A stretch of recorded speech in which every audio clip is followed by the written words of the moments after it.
Hello, नमस्कार सर्वांना. आवाज येतोय बघा. आपण मागील काही दिवसांपासून पेपर क्रमांक 1 सेट परीक्षा जो अनिवार्य पेपर आहे त्या संदर्भातील घटक वाईज किंवा प्रकरणावाईज आपण विश्लेषण करत आहोत,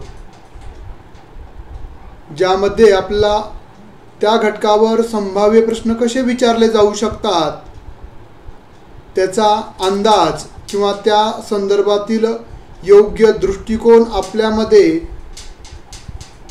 कसा विकसित करता येईल या दृष्टिकोनातून आपण तयारी करत आहोत. त्यामधील आजचं हे जे सेशन आहे हे एकूणातलं 8वं सेशन आहे.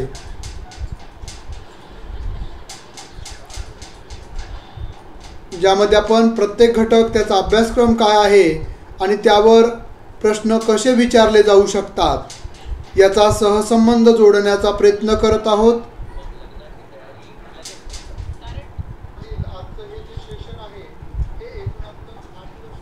ज्यामुळे आपल्याला नक्कीच परीक्षामध्ये प्रश्न सोडवत असताना कशा पद्धतीनं सोडवायचे, त्या घटकावर प्रश्न कसे विचारले जातात या सर्व दृष्टिकोनातून आपल्याला फायदा होणार आहे.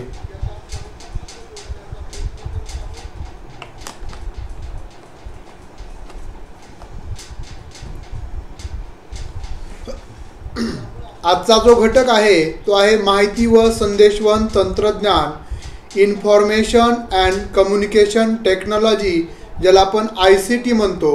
हा घटक आपल्या अभ्यासक्रमामध्ये सेट परीक्षा मधील अनिवार्य पेपरमध्ये का ठेवला असेल याचा नेमका उद्देश काय असू शकतो. कारण की कोणताही घटक अभ्यासक्रमामध्ये ठेवण्यामागचा एक उद्देश असतो. कारण की आपण भविष्यामध्ये प्राध्यापक म्हणून ज्यावेळेस टीचिंग लर्निंग प्रोसेस करणार आहोत, बरोबर आहे, म्हणजे अध्ययन आणि अध्यापन करणार आहोत, त्यावेळेस आपल्याला पारंपरिक पद्धतीचाच अवलंब न करता ज्या नवीन अध्यापन पद्धती आलेल्या आहेत, ज्यामध्ये आपल्याला ICT इन्फॉर्मेशन अँड कम्युनिकेशन टेक्नॉलॉजीचा वापर करावा लागणार आहे.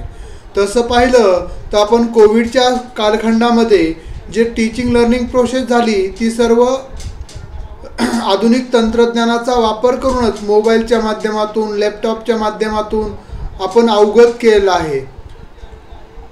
आणि आता आज पाहिलं नवीन एज्युकेशन पॉलिसीनुसार देखील ऑनलाईन कोर्सेस आपण यानंतरनं, म्हणजे नवीन एज्युकेशन पॉलिसी आता जी लागू झालेली आहे त्यानुसार आपल्याला ऑनलाईन कोर्सेस देखील करता येणार आहे, जे मान्यता प्राप्त असणार आहेत.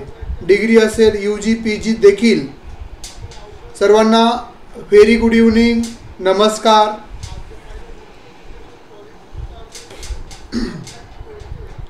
त्यामुळं आपल्याला या घटकावर जे प्रश्न विचारले जातात या माहिती व संदेशवहन तंत्रज्ञानाच्या ज्या संकल्पना आहेत त्या भविष्यातील प्राध्यापकाला त्या अवगत आहेत का नाहीत त्या संदर्भातील बेसिक ज्ञान आपलं तपासलं जातं.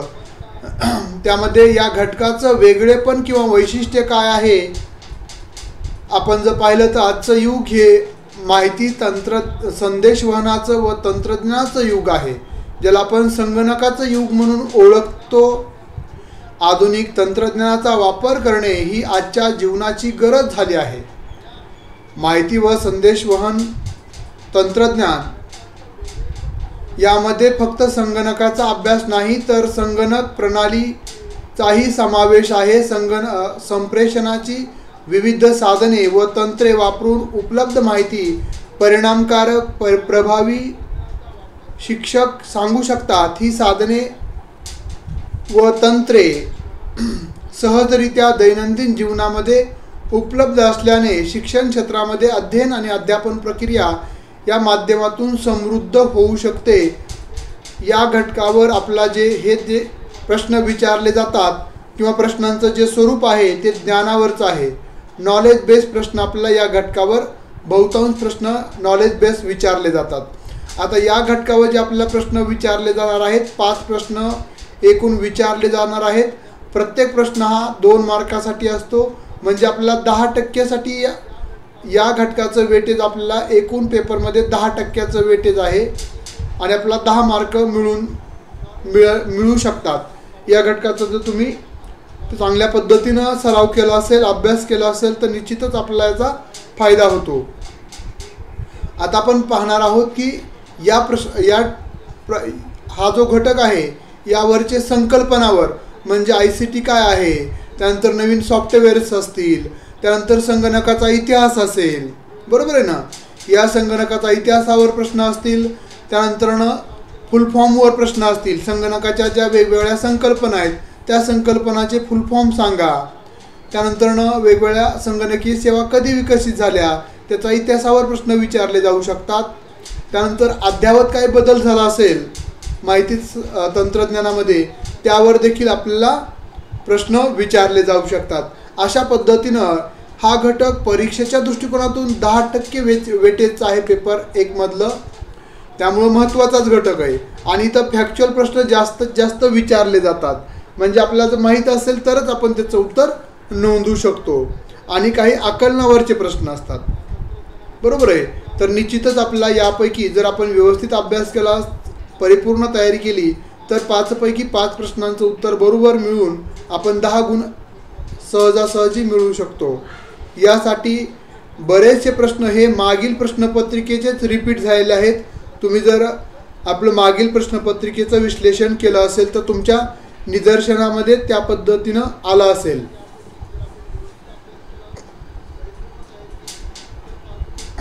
चालेल, आता आपण प्रश्नांच्या विश्लेषणाला सुरुवात करूयात। पहिला प्रश्न, युनिकोडला टिंबटिंब असे म्हटले जाते। युनिकोड त्याला काय म्हटलं जातं? Universal code, UTF-8, UTF-8, UNI-8 काय म्हटलं जातं? आता हा प्रश्न फॅक्च्युअल प्रश्न आहे, म्हणजे याचं उत्तर माहीत असेल युनिकोडला काय म्हणतात, त्याचं कोडिंग काय आहे, तरच आपण याचं उत्तर देऊ शकतो। चला, सर्वांनी प्रतिक्रिया लवकरात लवकर द्यायच्या आहेत, जेणेकरून आपल्याला इथं कॅल्क्युलेशन नाही आहे, 1 लाईन क्वेश्चन्स आहेत। खूप छान, योग्य उत्तर आहे UTF।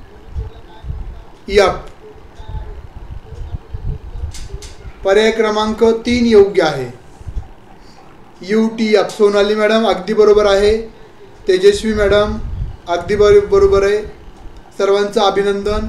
युनिकोडला UTF-8 असं म्हटलं जातं, असं संबोधलं जातं, सर्वांचंच अभिनंदन।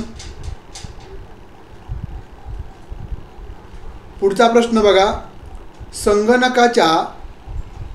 संगणकाच्या परिभाषेत खालीलपैकी कशाची क्षमता सर्वात जास्त असते? संगणकाची जी भाषा किंवा परिभाषा आहे त्यामध्ये साठवणूक क्षमता ज्या माध्यमातून मोजली जाते, जे एकक आहेत संगणकाचं, तर त्यावरचा हा प्रश्न आहे। KB, TB, MB आणि GB, ज्याला आपण किलोबाईट्स, टेराबाईट, मेगाबाईट आणि गिगाबाईट। योग्य उत्तर काय आहे? दुसरा प्रश्न,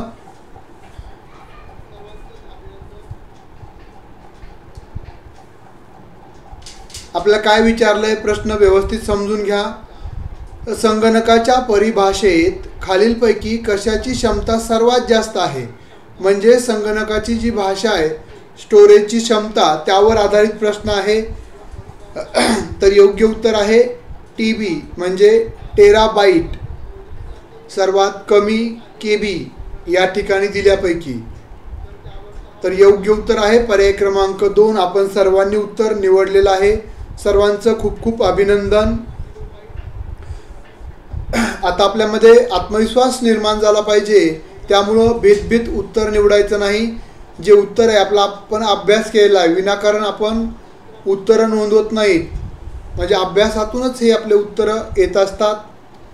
पुढचा तिसरा प्रश्न, सर्वांचं खूप खूप अभिनंदन। संगणकामध्ये कोणत्या सॉफ्टवेअरमध्ये सांख्यिकीय सारणी तयार केली जाते किंवा केली जाऊ शकते?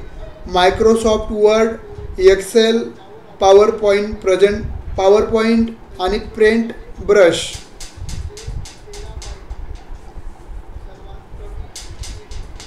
अशा पद्धतीचे निश्चितच आपल्याला प्रश्न विचारले जाणार आहेत. म्हणजेच अनेक विद्यार्थी म्हणतात सर प्रश्न खूप सोपे असतात, म्हणजे सोपे तुम्ही घेत आहात, पण आपण सोपे घेत नाही आहेत. तुमचा अभ्यास झाला आहे त्यामुळे तुम्हाला आता सोपे वाटत असणार आहेत. पण आपण अशाच पद्धतीचे प्रश्न हे परीक्षेमध्ये आपल्याला विचारले जातात किंवा विचारले जाणार आहेत. बरोबर आहे रोशन सर, टेराबाईट. तर तिसऱ्या प्रश्नाचं योग्य उत्तर आहे एक्सेल. बघा आपण जर पाहिलं संगणकामध्ये कोणत्या सॉफ्टवेअरमध्ये सांख्यिकीय सारणी तयार केली जाते. एक्सेल असं एकमेव असं आहे. एक्सेलमध्येच आपण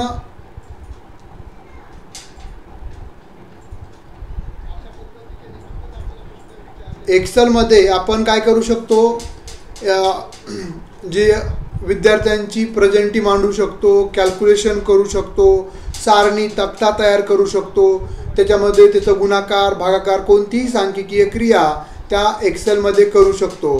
संगणकामध्ये कोणत्या सॉफ्टवेअरमध्ये सांख्यिकीय सारणी तयार करता येते. आपल्या कोणतीही सांख्यिकीय बाब जर दाखवायची असेल, हिशोब करायचा असेल तर आपण एक्सेलचाच आधार घेत असतो. त्यामुळे योग्य पर्याय आहे पर्याय क्रमांक 2 एक्सेल. सर्वांचंच अभिनंदन. आता पुढचा जो प्रश्न आहे तो बघा, पुढीलपैकी योग्य जोड्या ओळखा. आपल्याला या ठिकाणी योग्य म्हणजे अचूक जोडी ओळखायची आहे. म्हणजे बाकीच्या 3 जोड्या ह्या चुकीच्या असणार आहेत. बरोबर आहे. त्यापैकी आपल्याला एक कोणची जी बरोबर आहे ती निवडायची आहे. काय असेल उत्तर बघा, JPEG छायाचित्र, MP3 दृकश्राव्य आणि XLS पॉवरपॉइंट सादरीकरण आणि AVI सांख्यिकीय माहिती. कोणती जोडी योग्य जोडी आपल्याला काय विचारलं आहे, योग्य जोडी निवडायला सांगितलेलं आहे. म्हणजे आपल्याला 3 जोड्या चुकीच्या आहेत, त्यापैकी एक जी बरोबर आहे 4 पैकी ती निवडायची आहे.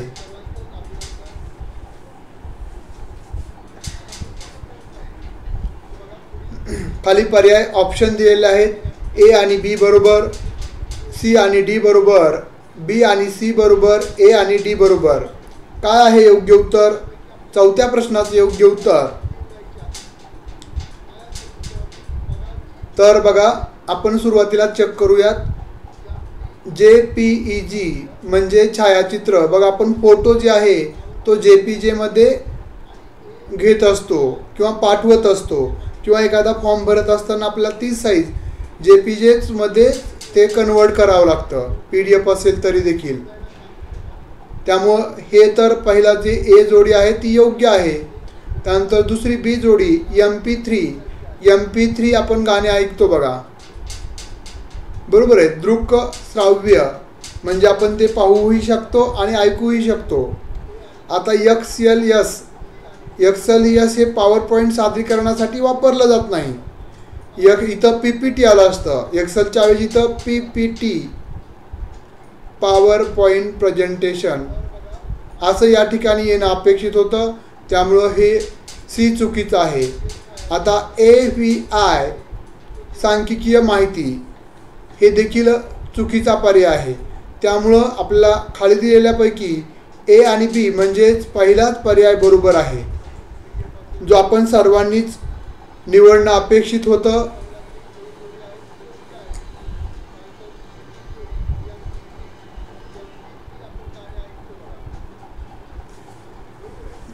A पर्याय बरोबर आहे, पहिला पर्याय.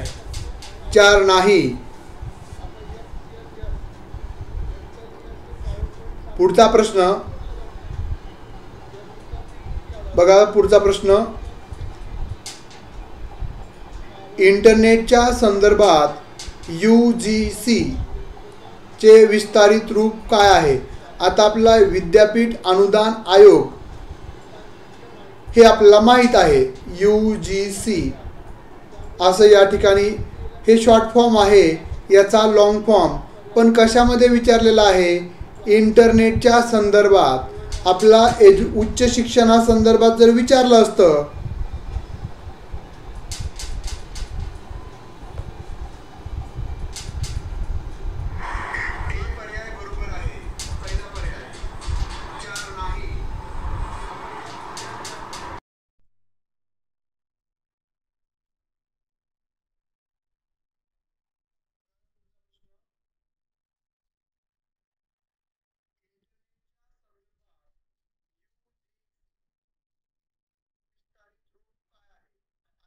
आता आवाज येतोय व्यवस्थित?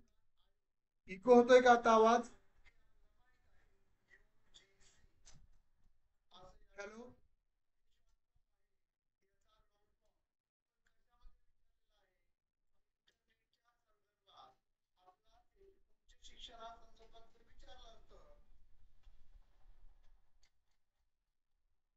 हॅलो.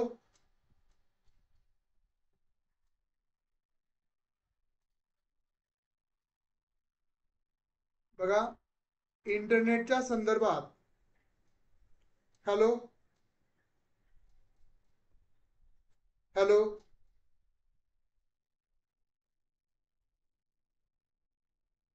हॅलो.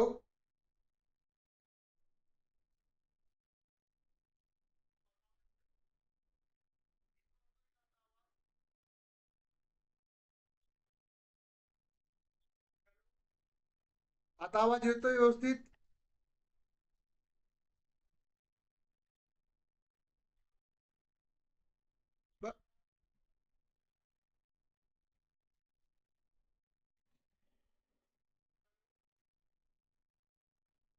इंटरनेटच्या संदर्भात UGC चे विस्तारित रूप काय आहे?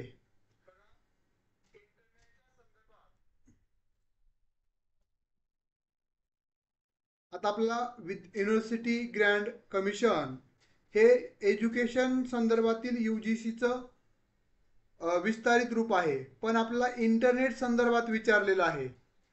बरोबर आहे. तर युनिव्हर्सल ग्राफिकल कम्युनिकेशन नाही. युजर ग्रुप कम्युनिकेशन तिसरा पर्याय देखील चुकीचा आहे. फक्त युजर जनरेटेड कंटेंट पर्याय क्रमांक 4 बरोबर आहे.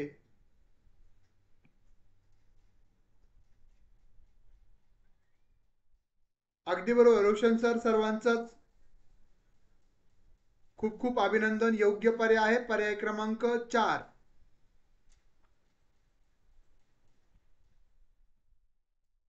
पुढचा प्रश्न, फोटो किंवा चित्रावर प्रक्रिया करण्यासाठी पुढीलपैकी कोणते सॉफ्टवेअर वापरले जाते? बघा, असं कोणतं सॉफ्टवेअर आहे जे फोटो आणि चित्रावर प्रक्रिया करण्यासाठी. ओके.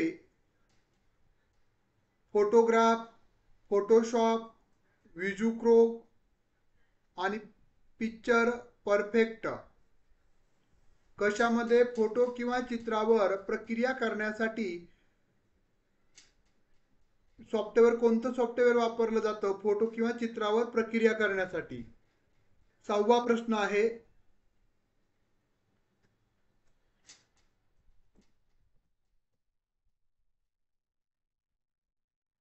पल्लव मॅडम अभिनंदन, जगदाळे मॅडम अभिनंदन. तर फोटोशॉप हे जे सॉफ्टवेअर आहे याच्या माध्यमातून आपल्याला फोटोमध्ये आणि चित्रावर प्रक्रिया करता येते. आता फोटोग्राफ, त्यानंतर विजुक्रोप हे वेगळे व्हर्जन आहेत, पण हे जे फोटो आणि चित्रावर प्रक्रिया करण्याचं काम ज्या सॉफ्टवेअरमध्ये केलं जातं त्याचं नाव आहे फोटोशॉप. फॅक्च्युअल प्रश्न आहे. पुढचा प्रश्न 7वा, इंटरनेटच्या संदर्भात पुढीलपैकी चुकीची जोडी ओळखा. इंटरनेटच्या संदर्भात आपला .gov सरकारी संकेतस्थळ, .com व्यापारी संकेतस्थळ, .ac हिशोबाचे संकेतस्थळ आणि .edu शैक्षणिक संकेतस्थळ. काय आहे आपल्या? काय चुकीची, बघा प्रश्न व्यवस्थित समजून घ्या. चुकीची जोडी आपल्याला ओळखाय सांगितलेली आहे. म्हणजे 3 जोड्या बरोबर असणार आहेत. चुकीची कोणती जोडी आहे ती फक्त आपल्याला ओळखायची आहे. बघा आपण जर पाहिलं, आपण काय करत असतो, जसं की फॉर्म भरत असताना www डॉट आपण काय एक्स वाय झेड असेल त्यानंतर न शेवटी AC डॉट GOV अशा पद्धतीचं संकेतस्थळ असतं. .in असं करून आपण, तर कोणती जोडी चुकीची आहे बघा. GOV गव्हर्नमेंट म्हणजे सरकारी संकेतस्थळ आहे, ही पहिली जोडी तर बरोबर आहे. त्यानंतर .com हे व्यापारी कमर्शियल संकेतस्थळ आहे. जसं आपण कोणतंही घ्या, हे व्यापारी कॉम असेल तर ते व्यापारी संकेतस्थळ असतं आणि GOV असेल तर सरकारी संकेतस्थळ असतं.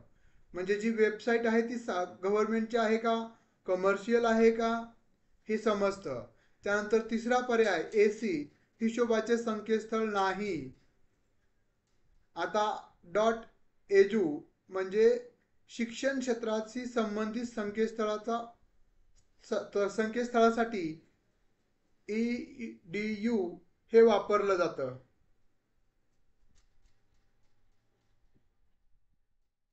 त्यामुळे योग्य पर्याय हे पण आहे. आपला चुकीचा निवडायला सांगितला होता, तर चुकीचा पर्याय आहे पर्याय क्रमांक 3, जो आपण सर्वांनी निवडलेला आहे.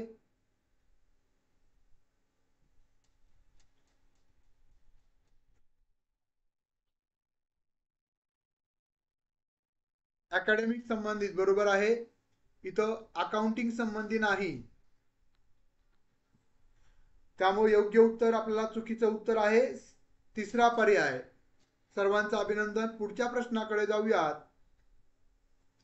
बघा 8वा प्रश्न, सामाजिक संज्ञापन तंत्रज्ञानाचा खालीलपैकी कोणता कालानुक्रम योग्य आहे. बघा हे जे सामाजिक संज्ञापन आहेत, सामाजिक संपर्क साधने जे आहेत किंवा माध्यमे जे आहेत त्या संदर्भातील प्रश्न आहे. स्थिर छायाचित्र, संगणक, रेडिओ, इंटरनेट. पहिला पर्याय. दुसरा रेडिओ, स्थिर छायाचित्र, संगणक, इंटरनेट. परत तिसरा पर्याय स्थिर छायाचित्र, रेडिओ, संगणक आणि इंटरनेट. आणि चौथा पर्याय रेडिओ, संगणक, स्थिर छायाचित्र आणि इंटरनेट.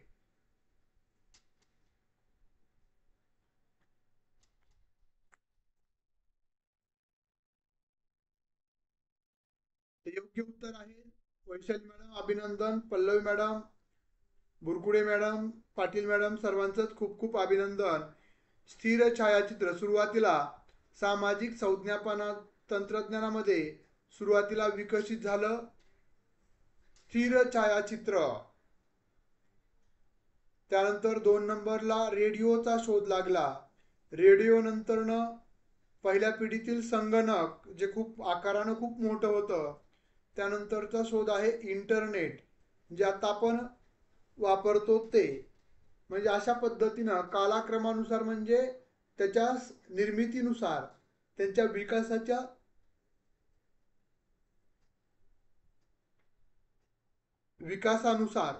जो क्रम आहे त्यानुसार हा क्रम योग्य आहे. स्थिर छायाचित्र, रेडिओ, संगणक आणि इंटरनेट या घटकावरचे जे काही रिपीट होणारे प्रश्न आहेत हे तुम्हाला पाठच करायचे आहेत, कारण तेच सातत्यानं प्रश्न रिपीट होत असतात. फक्त वेगळ्या अँगलनं विचारलं जातं, पण प्रश्नाचं उत्तर तेच असतं.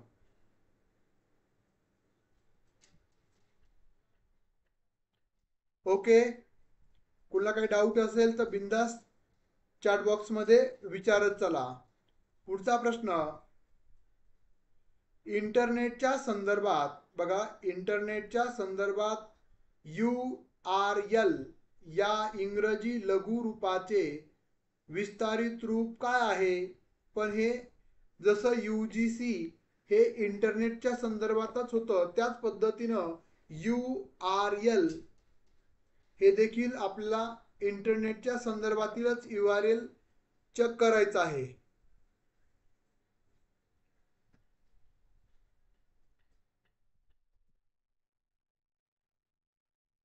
9वा प्रश्न बघा, आपण काय करत असतो, एखादी व्हिडिओज असेल तर त्याचं URL लिंक आपण URL मध्ये पेस्ट करत असतो, बरोबर आहे ना. त्या संदर्भातील ही संकल्पना आहे. त्याचं योग्य उत्तर काय आहे? User requested link, ultimate response location, in inform resource locator, universal response locator. काय आहे योग्य उत्तर? तर योग्य उत्तर आहे जे आपण सर्वांनीच निवडलेलं आहे, युनिफॉर्म रिसोर्स लोकेटर. पर्याय क्रमांक 3 योग्य आहे. इंटरनेटच्या संदर्भात URL म्हणजेच युनिफॉर्म रिसोर्स लोकेटर या याचं ते फुल फॉर्म आहे. URLचा फुल फॉर्म पर्याय क्रमांक 3 आहे, जो आपण सर्वांनीच निवडलेला आहे. सर्वांचं खूप खूप अभिनंदन.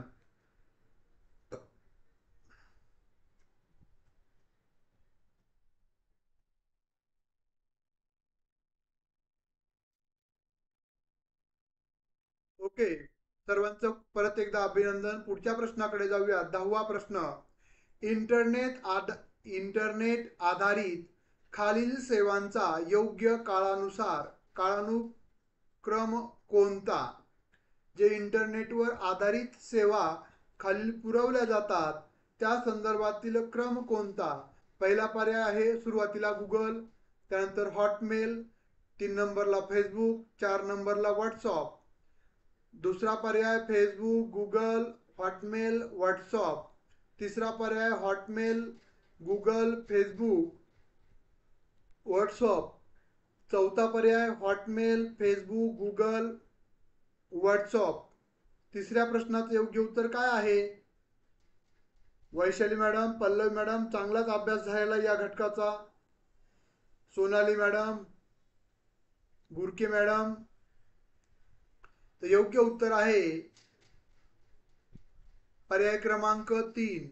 हॉटमेल सुरुवातीला विकसित झालं, त्यानंतर गुगल 2 नंबरला, त्यानंतर 3 नंबरला फेसबुक जे आपण वापरत आहोत, आणि तिसरं जे आता सर्वात लोकप्रिय आहे व्हॉट्सअप. हे नवीनचं.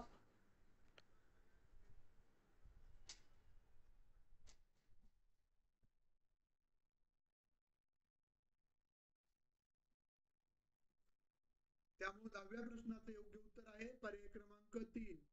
सर्वांचंच अभिनंदन.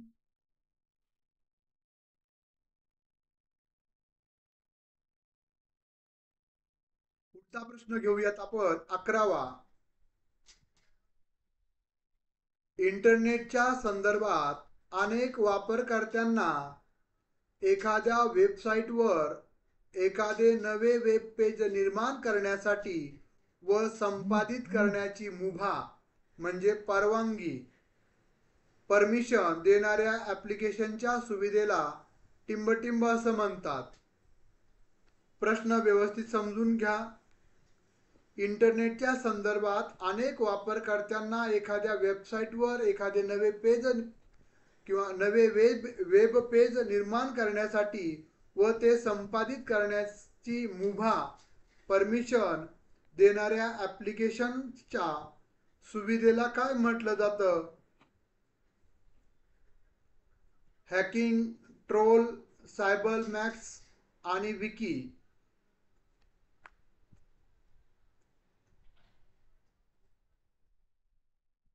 योग्य पर्याय आहे विकी. कशासाठी हे वापरलं जातं? तर इंटरनेटच्या संदर्भात अनेक वापरकर्त्यांना एखाद्या वेबसाईटवर एखादे नवे वेब पेज निर्माण करण्यासाठी किंवा संपादित करण्याची जी परमिशन आहे किंवा मुभा आहे ती देणाऱ्या ॲप्लिकेशन सुविधेला विकी असं म्हटलं जातं. पर्याय क्रमांक 4 जो आपण सर्वांनी निवडलेला आहे.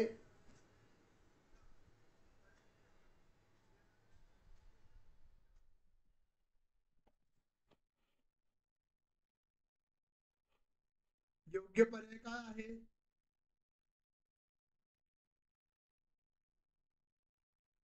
तर चौथा पर्याय योग्य जो आपण सर्वांनी निवडलेला आहे. यापैकी म्हणजे 2 ते 3 प्रश्न या आपल्या सरावातील असणार आहेत. आजच्या सरावातील 12वा प्रश्न, इंटरनेटवरील सर्व माहितीला इंटरनेट सेवा पुरवठादाराने किंवा सरकारी नियामकांनी म्हणजे जे नियंत्रित करणारे असतात नियामकांनी सारखेच महत्त्व द्यावे व त्या वापरकर्त्या आशय, वेबसाईट आदी निकषाच्या आधारे भेदभाव करू नये किंवा वेगळे शुल्क आकारू नये या तत्वासाठी इंग्रजीत कोणती संज्ञा वापरली जाते. प्रश्न थोडा गुंतागुंतीचा आहे, विचाराला प्रवृत्त करणारा आहे, त्यामुळे प्रश्न काळजीपूर्वक वाचणं अपेक्षित आहे. इंटरनेटवरील सर्व माहितीला इंटरनेट सेवा पुरवठादाराने किंवा सरकारी नियामकांनी सारखेच महत्त्व द्यावे व त्या वापरकर्त्यास आशय, वेबसाईट आदी निकषाच्या आधारे भेदभाव करू नये किंवा वेगळे शुल्क आकारू नये या तत्वासाठी इंग्रजीमध्ये कोणती संज्ञा वापरली जाते. Digital equality, digital democracy, net priority आणि नेट न्यूट्रलिटी. 12व्या प्रश्नाचं योग्य उत्तर काय आहे?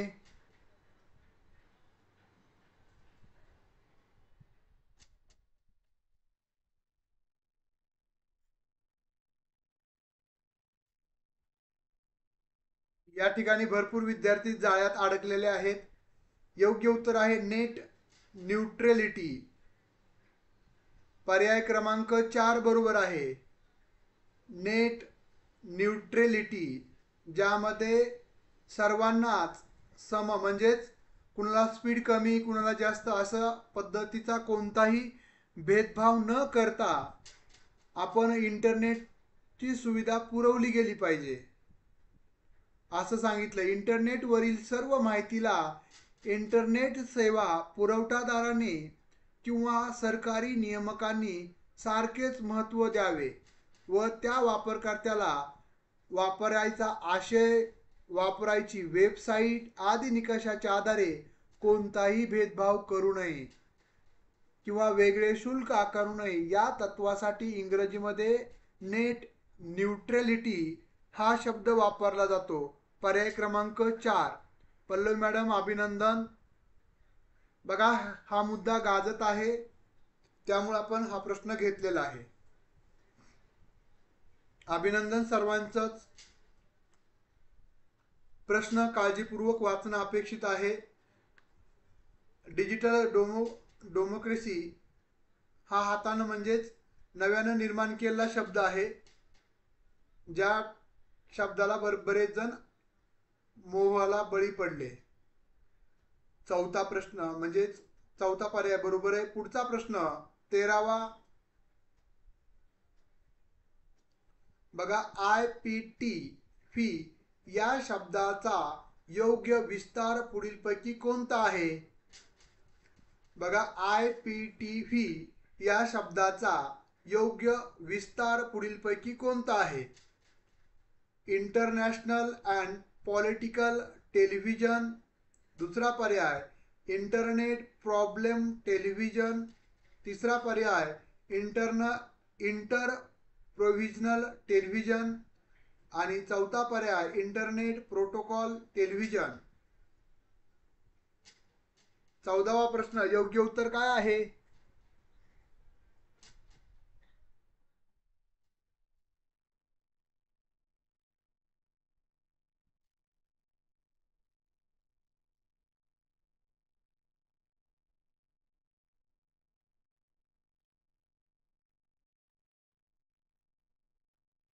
योग्य उत्तर आपण सर्वांनी निवडलेलं आहे. इंटरनेट प्रोटोकॉल टेलिव्हिजन पर्याय क्रमांक 4 योग्य आहे, जो आपण सर्वांनीच निवडलेला आहे. सर्वांचंच कौतुक आणि अभिनंदन. बघा याच प्रकारच्या आत्मविश्वासानं आपल्याला परीक्षेला सामोरं जायचंय. ज्या पद्धतीनं आता प्रश्न आपण घेतलेले आहेत प्रत्येक घटकातले निवडक प्रश्न ते निश्चितच आपल्याला त्या परीक्षाभिमुख दृष्टी निर्माण करण्यासाठी उपयुक्त ठरणार आहे. पुढचा 14वा प्रश्न, गणितीय विषय शिकवत असताना ICT GUI चा वापर कशासाठी केला जातो? अंकावरील क्रिया करण्यासाठी, ग्राफिकल युजर इंटरफेस, अचूक गणित सोडवण्यासाठी, वरीलपैकी एकही नाही. काय आहे 14व्या प्रश्नाचं उत्तर?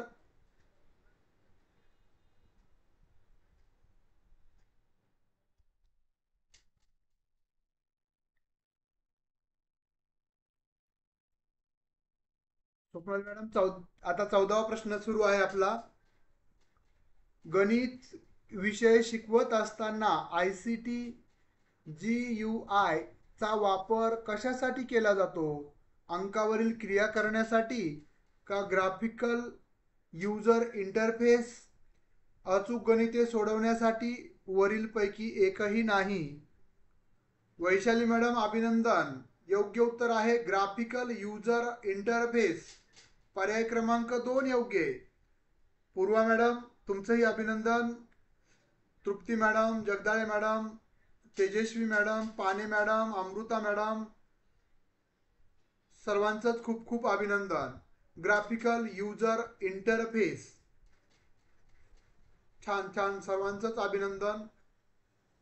पुढचा 15वा प्रश्न, CD RAM मध्ये फाईलला कॉपी करण्याच्या प्रक्रियेला टिंबटिंब असं म्हणतात. काय म्हणतात? बर्निंग, जम्पिंग, डिजिटलायझिंग आणि रिपेअरिंग. CD ROM मध्ये फाईलला कॉपी करण्याच्या प्रक्रियेला काय म्हणतात? चला 15व्या प्रश्नाचं योग्य उत्तर.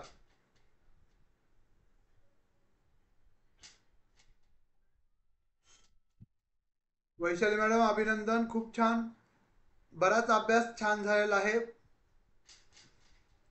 पण आपलं टार्गेट आहे की आपल्या क्लासचे कमीत कमी 100 विद्यार्थी हे सेट परीक्षा वेगवेगळ्या विषयामध्ये या बॅचचे विद्यार्थी क्वालिफाय झाले पाहिजे.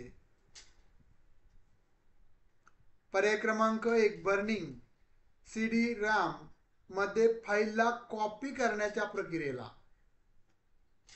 बर्निंग असे म्हणतात. पर्याय क्रमांक 1 बरोबर आहे 15व्या प्रश्नाचं. सर्वांचंच खूप खूप अभिनंदन. पुढच्या प्रश्नाकडे जाऊयात. वरचा प्रश्न हा फॅक्च्युअल होता. त्यानंतर पुढचा प्रश्न 16वा, हे विधान संगणक आधारित प्रणालीचा अभ्यास, अभिकल्प, विकास, प्रयोजन या व्यवस्थापन, विशेष सॉफ्टवेअर वापरण्याबाबत आणि संगणक हार्डवेअर संबंधित आहे. कोणता अभ्यास? माहिती तंत्रज्ञान, माहिती आणि सहाय्यक तंत्रज्ञान ICT, माहिती आणि डाटा तंत्रज्ञान IDT आणि कृत्रिम बुद्धिमत्ता AI. काय आहे योग्य उत्तर?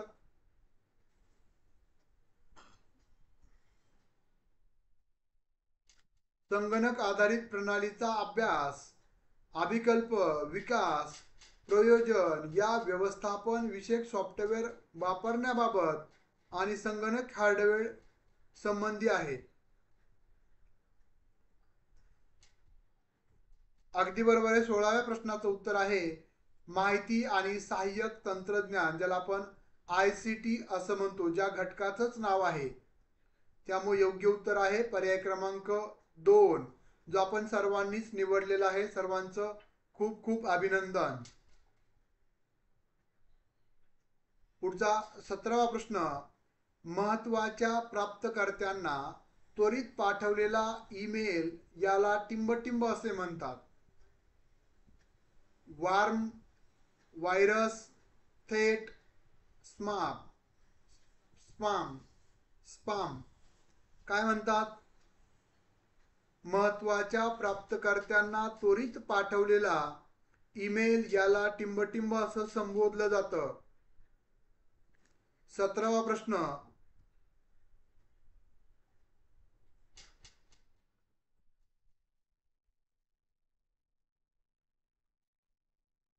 अगदी बरोबर आहे. सर्वांचं अभिनंदन. स्मॅप असं म्हटलं जातं.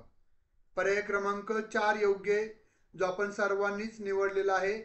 बघा, महत्त्वाच्या प्राप्तकर्त्यांना आपल्याला जे विशिष्ट महत्त्वाचे प्राप्तकर्ते असतात, ज्यांना आपल्याला रिसिव्हर्स असतात, जे आपला मेल रिसीव करतात, त्यांना त्वरित पाठवलेला ईमेल याला आपण संगणकीय भाषेमध्ये स्मॅप असं म्हणतात. पर्याय क्रमांक 4 बरोबर आहे, जो आपण सर्वांनी निवडलेला आहे. अभिनंदन सर्वांचंच.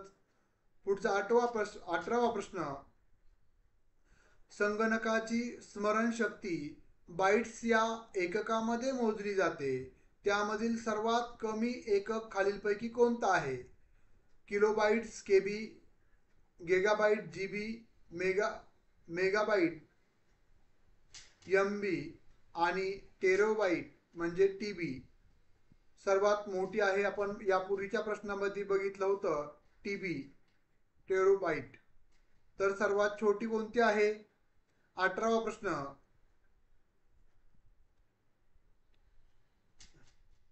तर योग्य उत्तर आहे पर्याय क्रमांक 1, किलोबाईट्स केबी. किती किलोबाईटचं, किती बीटचं 1 किलोबाईट असतं? कोण सांगेल मला?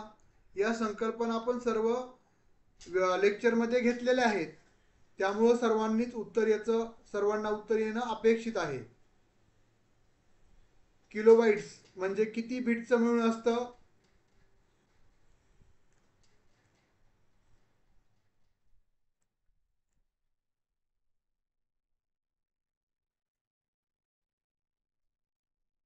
पुढच्या प्रश्नाकडे जाऊयात. चला, किती बीटचं मिळून 1 किलोबाईट तयार होतं?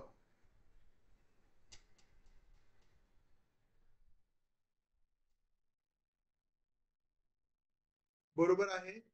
पुढे 19वा प्रश्न. टिंबटिंब हा मेमरी सर्किटचा एक प्रकार आहे, जो संगणकाच्या स्टार्टअप रूटीनमध्ये असतो. 1024 बरोबर आहे. सचिन सर, पाने मॅडम, तृप्ती मॅडम अगदी बरोबर आहे.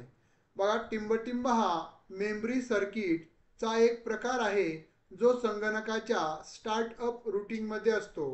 RIM read initial memory, RAM random access memory, ROM read only memory आणि कॅश मेमरी. 8 बिट्स. पूर्वा मॅडम अगदी बरोबर आहे.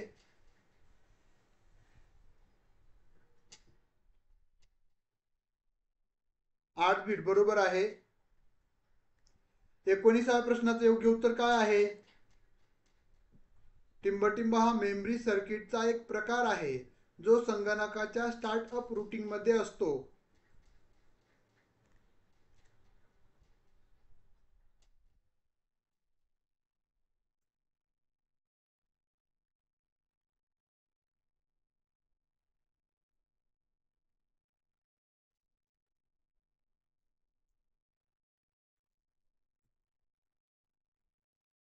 योग्य उत्तर आहे RAM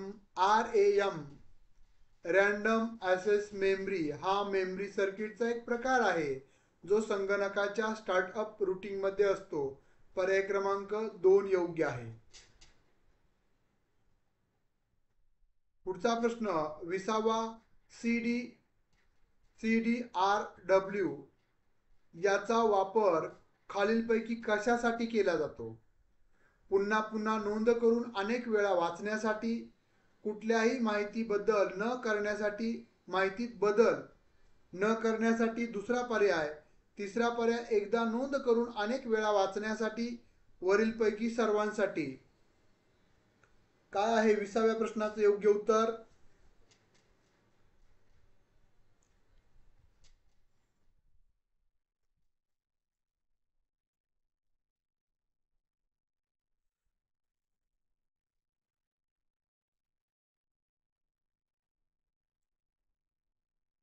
Swapnali madam, Sonali madam, बराच रिव्हिजन चांगलं झालेलं आहे असं वाटतंय मला.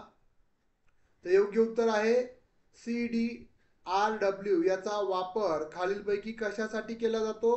तर पुन्हा पुन्हा नोंद करून अनेक वेळा वाचण्यासाठी. पर्याय क्रमांक 1 बरोबर आहे.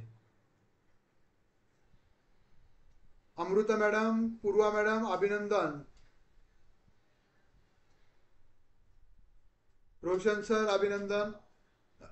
बघा, अशा पद्धतीनं आपण या घटकावरचे म्हणजे ICT, इन्फॉर्मेशन अँड टेलिकम्युनिकेशन हा जो घटक आहे, तर या घटकावर जे आपल्याला 5 प्रश्न विचारले जाणार आहेत त्यावरचे आपण 20 प्रश्न आज त्याचं विश्लेषण करण्याचा प्रयत्न केला आहे. यापैकी जास्त नाही पण 2 ते 3 प्रश्न ॲज इट इज येणार आहेत असं गृहीत धरलं तर हरकत नाही. पण बाकी सर्व प्रश्नांसाठी 5ही प्रश्न सोडवण्यासाठी योग्य आणि अचूक दृष्टिकोन आपल्यामध्ये या सत्रामधून किंवा या लेक्चरमधून निश्चितच निर्माण होईल. आता आपल्याकडे 2 दिवसाचा कालखंड आहे. आज आपलं 8व्या घटकाचं लेक्चर झालेलं आहे. उद्या 9व्या आणि परवा शनिवारचं जे लेक्चर असेल परवाचं ते आपण सकाळच्या सत्रामध्येच घेणार आहोत. कारण असं की शनिवारी तुम्हाला संध्याकाळी ज्या विद्यार्थ्यांना एखादं म्हणजे तालुक्या जिल्ह्याच्या ठिकाणी जावं लागणार आहे सेंटरसाठी, मग तुम्ही कधी लेक्चर अटेंड करणार? त्यामुळं त्या विद्यार्थ्यांना कुणालाच व्यत्यय येऊ नये या उद्देशानं आपण शनिवारचं लेक्चर सकाळच्या सत्रामध्ये म्हणजे 10 किंवा 11च्या सत्रामध्ये दुपारपर्यंत संपून जाईल. म्हणजे शनिवारी एकच लेक्चर होईल, ते देखील आपण पेपर 1चं आणि बाकीचं परीक्षेला जाता जाता अशा पद्धतीनं आपण 10व्या घटकावर पण विश्लेषण करूयात आणि नंतरनं परीक्षेला जाण्याच्या ज्या टिप्स असतील, ज्या महत्त्वाच्या असतील त्या देखील आपण शनिवारी सांगणार आहोत, ज्याचा फायदा तुम्हाला परीक्षेमध्ये निश्चित म्हणजे त्या एका लेक्चरमुळं जास्त नाही पण पेपर 1 आणि पेपर 2 मधले तुमचे किती प्रश्न बघा, तुमचे 10 प्रश्न बरोबर आले पाहिजे, जे तुम्हाला 20 मार्क मिळवून देणार आहेत. ज्या विद्यार्थ्यांना 130 पडतील त्यांना 150 पर्यंत नेण्यासाठी हे 20 मार्क क्वालिफाय होण्यासाठी महत्त्वाची भूमिका बजावणार आहेत. फक्त त्या पद्धतीनं तुम्ही पेपर सोडवणं अपेक्षित आहे. म्हणजे तसं मी कमी सांगत आहे, 10 प्रश्न तुमचे बरोबर येणार आहेत. फक्त त्या एका ट्रिक्समुळं हे मी तुम्हाला कमी सांगत आहे. जर तुम्ही त्या सर्व फॉलो केल्या तर 20 प्रश्न तुमचे जे 40 मार्क तुम्हाला देऊन जातील हे 100% बरोबर येणारच आहेत. यामध्ये काहीच दुमत नाहीये.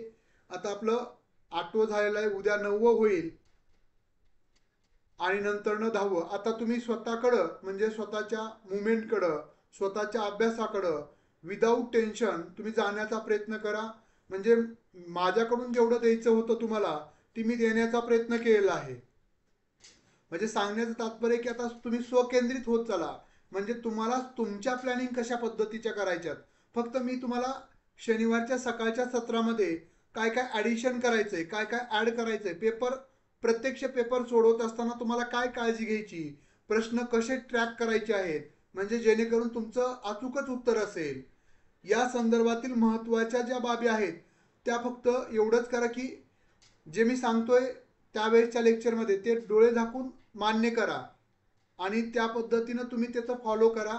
निश्चित तुम्हाला 20 प्रश्न तुमचे बरोबर म्हणजे 10 ते 20 प्रश्न तुमचे अचूक येतील, जे तुम्हाला 30 ते 40 मार्क एक्स्ट्राचे देऊ शकणार आहेत. पेपर 1 आणि पेपर 2 संदर्भात ते ट्रिक्स असतील.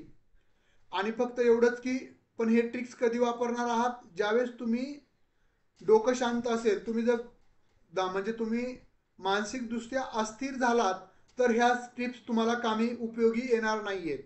तुम्ही जर तटस्थ भावनेतून स्थिर प्रज्ञ कशाला म्हणतात, गौतम बुद्धांनी सांगितलं होतं मनुष्य हा स्थिर प्रज्ञ असावा. श्रीकृष्णाने सांगितलेलं आहे मनुष्य हा स्थिर प्रज्ञ असावा. तोच पुढच्या म्हणजे उच्च पदापर्यंत जाऊ शकतो, जो स्वतःवर नियंत्रण मिळवतो, स्वतःच्या विचारावर, स्वतःच्या आचारावर. म्हणजे तुम्हाला अभ्यास किती करायचा आहे, काय करायचं आहे, आता अभ्यास करण्याकडं म्हणजे फार जास्त तुम्हाला फक्त जेवढं करता येतं तेवढं करा.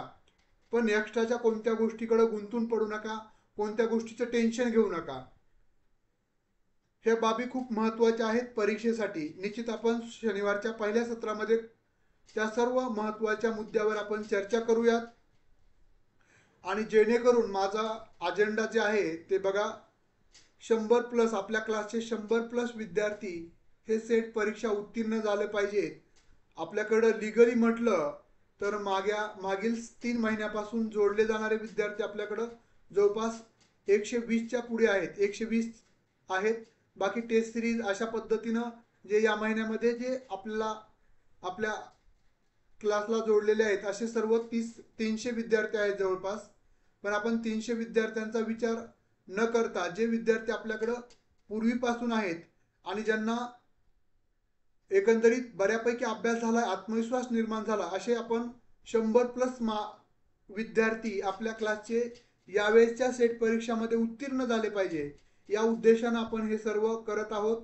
तुम्ही पाहत असाल टेस्ट सिरीज असेल किंवा नंतरनं हे जे आपले 10 दिवसाचे हे सत्र आहेत त्यामध्ये पण जेवढी गुणवत्ता किंवा ज्या दृष्टिकोनातून तुम्हाला हवा आहे त्या आणि विद्यार्थीभिमुख दृष्टिकोनातून आणि परीक्षाभिमुख दृष्टिकोनातून प्रश्नांची निर्मिती आपण केलेली आहे.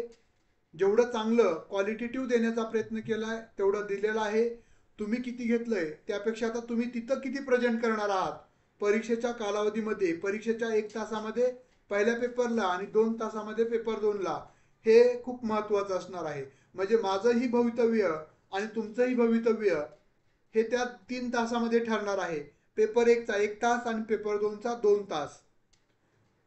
त्यामुळं तुमच्या एकाचं यश हे तुमच्या एकाचं नसणार आहे, माझं पण यश असणार आहे. त्यामुळं निश्चितच आपण सकारात्मक दृष्टिकोनातून, योग्य सरावातून, आणि हे जे प्रश्न आहेत तुमची इच्छा असेल तर या जे प्रश्न आपण प्रत्येक 10 घटकाचे घेतलेले आहेत त्यांना जर त्याचं तुम्हाला रिव्हिजन करायचं असेल तर ही PDF मी तुम्हाला शेअर करणार आहे.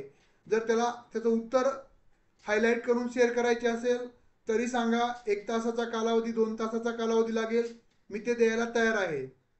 जर तुम्हाला हे जे प्रश्न दिलेत 10 घटकांचे साधारणतः 100-200 प्रश्न असतील पेपर 1चे, जर तुम्हाला ते हायलाईट करून पाहिजे असेल, मी पाठवलेले आहेत पण ते हायलाईट नाहीत केलेले, जेणेकरून तुम्हाला तुमच्या बुद्धीला चालना देण्यासाठी आणि तुम्ही लेक्चर अटेंड केलेले म्हटल्यानंतर ना त्याचं उत्तर तुम्हाला निवडता आलं पाहिजे या उद्देशानं मी टाकले होते. पण अनेक विद्यार्थ्याच्या प्रतिक्रिया आल्या की सर आम्हाला हायलाईट पाहिजे आहे. तर तसं तुम्ही सांगा, निश्चितच मी उद्यापर्यंत तुम्हाला ते हायलाईट करून ग्रुपवर शेअर करेल जर तुमची रिक्वायरमेंट असेल तर. अन्यथा मग हे सर्व प्रश्न तुम्हाला पाठवणारच आहे. आपल्या विश्लेषणामध्ये त्या प्रश्नाचं उत्तर सांगितलेलंच आहे. ओके, हायलाईट करून मी तुम्हाला उद्यापर्यंत, म्हणजे आज 8 घटकाचे साधारणतः एक 100-150 प्रश्न असतील. ओके, चालेल, हरकत नाहीये. 1 तास मी तो वेळ देतो आहे. 1-2 तास लागेल मला ते हायलाईट करायला. हायलाईट करून मी तुम्हाला पाठवतो. पहिल्या घटकापासून आजच्या घटकापर्यंत आणि उद्याच्या घटकापर्यंत, म्हणजे 9व्या घटकापर्यंत तुम्हाला हायलाईट करून सर्व प्रश्नांचे उत्तरं मिळतील. हे जे 8व्या घटकाचे ते उद्याच मिळतील तुम्हाला, म्हणजे आजच संध्याकाळी किंवा उद्या सकाळपर्यंत आपल्या ग्रुपवर, दोन्ही जुन्या ग्रुपवर आणि नवीन ग्रुपवर पाठवले जातील. तुम्हाला रिव्हिजनसाठी त्याचा फायदा होईल. चालेल, धन्यवाद. अभ्यासापेक्षा आता मानसिकतेकडे लक्ष द्या, मनाच्या स्थितीकडे लक्ष द्या, कारण ही आता इथून पुढे मनाची स्थिती ही खूप महत्त्वाची आहे आपल्याला यश मिळवण्यासाठी. चालेल, सर्वांना परत एकदा स्थिर प्रज्ञ होण्यासाठी आणि मनाला स्थिर करण्यासाठी खूप खूप शुभेच्छा. आता अभ्यासासाठी नाही, बऱ्यापैकी आपण मागील 6 महिन्यापासून अभ्यासावर बोलत आहोत. आता आपण मानसिकतेवर बोलूयात, म्हणजे आता मनाचं काम चालू होणार आहे. चालेल, धन्यवाद. थांबूयात आपण. पुढचं जे लेक्चर आहे ते असणार आहे जे आपल्या त्या ग्रुपवर पेपर 2च्या टाकलेलं आहे. चालेल, थांबूयात.